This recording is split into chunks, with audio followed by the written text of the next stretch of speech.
চন 2019 সেই বছৰটোতেই ৰাজ্য চৰকাৰক নিৰ্দেশ দিছিল গুৱাহাটী উচ্চ ন্যায়ালয়ে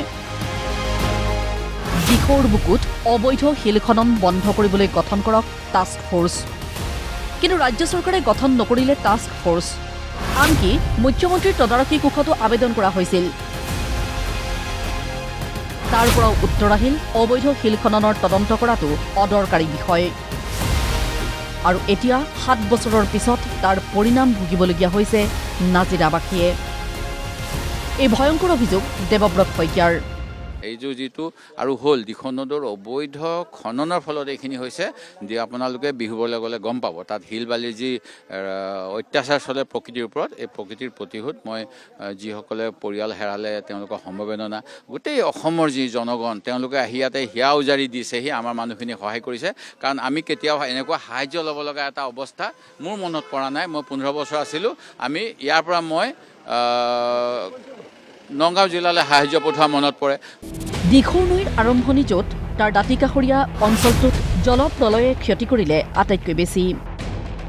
ধ্বংসস্তূপৰ মাজত ওলাইয়ে আছে মৃতদেহ।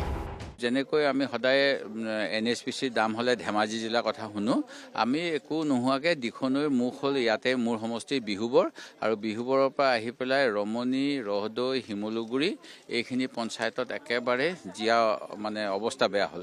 আকৌ তেনেকৈ সিফালে নপুখুৰী পঞ্চায়তকে আদি কৰি দোলাকাষৰীয়া আৰু পিয়লি ফুকন ইত্যাদি ইত্যাদি পঞ্চায়তসমূহ, সেই আৰু নগৰো আহি পালে, আনকি সুন্দৰ পুখুৰী হৈ যিটো আগতে নহৈছিল বৰবৰুৱা পঞ্চায়ত, তাৰপিছত আপোনাৰ নাজিৰা পঞ্চায়তৰ অৱস্থা খুব বেয়া। উল্লেখ্য যে 2019 চনত তেতিয়াৰ বিৰোধী দলপতি দেৱব্ৰত শইকীয়াই দিখৌত চলি থকা অবৈধ খনন আৰু চোৰাং বেহা বন্ধ কৰিবলৈ জনস্বাৰ্থজড়িত আবেদন দাখিল কৰিছিল গুৱাহাটী উচ্চ ন্যায়ালয়ত। সেই আবেদনৰ ভিত্তিতেই 2020 জানুৱাৰীৰ ভিতৰত ন্যায়ালয়ে টাস্ক ফোৰ্স গঠনৰ নিৰ্দেশ দিছিল চৰকাৰক। চৰকাৰে ন্যায়ালয়ৰ নিৰ্দেশ নমনাৰ বাবে আদালত অৱমাননাৰ গোচৰো তৰিছিল দেৱব্ৰত শইকীয়াই। কিন্তু চৰকাৰৰ ফালৰ পৰা তেতিয়া ন্যায়ালয়ক বিষয়টো পুনৰ বিবেচনা কৰিবলৈ আহ্বান জনাই কৈ দিয়া হৈছিল টাস্ক ফোৰ্স নালাগে, তাত থকা বন বিভাগৰ লোকেই যথেষ্ট। বিহুবৰকে ধৰি বৃহত্তৰ অঞ্চলটোৰ সুৰক্ষাৰ কথা ভাবি উপায়হীন হৈ বন মন্ত্ৰী তথা বিভাগটোৰ শীৰ্ষ বিষয়ালৈও পত্ৰ লিখিছিল দেৱব্ৰত শইকীয়াই। পত্ৰৰ জৰিয়তে শিল বালি মাফিয়াৰে মিলি নগা পাহাৰৰ নামনি অংশ খান্দি ধ্বংস কৰি পেলোৱা বুলি স্পষ্টকৈ অভিযোগ কৰিছিল দেৱব্ৰত শইকীয়াই। লগতে দিখৌৰ প্ৰাকৃতিক ভাৰসাম্য ধ্বংস হৈ নাজিৰাত ভৱিষ্যতে জলপ্ৰলয়ৰ আশংকাৰ কথাও লিখিছিল দেৱব্ৰত শইকীয়াই। কিন্তু হিমন্ত বিশ্ব শৰ্মা নেতৃত্বাধীন চৰকাৰৰ কোনো পক্ষই গুৰুত্ব নিদিলে।